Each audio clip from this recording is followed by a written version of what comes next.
Assalamu alaikum жамаат. Ысык-Көл областының Түп району Михайловка айылында Центральный көчөдө 45 соток участок сатылат. Бул көчө садик, школ, мектеп, больница бардыгына жакын. Мындай караганда ылдыйга эле уже көл кетет. 1-2 километр көлгө жакын. Анын бул жагында эле участок. 45 соток участок. Бул свет линия бар көчө. Свет бар. Водопровод бар.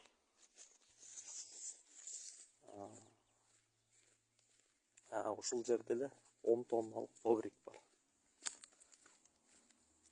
Бул жакта 10 тонналык повриги бар.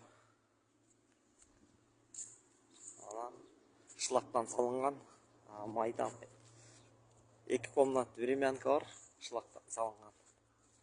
Анан майда сарайлары, байнянын орду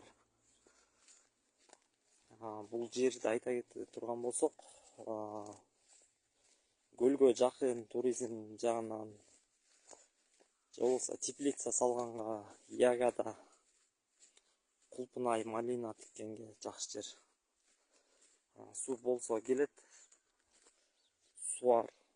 Поливной суу болсо аркы жактан арык казса эле келет суу. Жаздан күзгө чейин суу агат. Чоң каналга суу келет. Жер ушундай. Жакшы кара топурак жер. Иштетем. Иштеген адамга жер кара топурак. Аркы чегара болсо тиги кара жыгачтар ошол жака чейин чегара. Четтери баары корулган.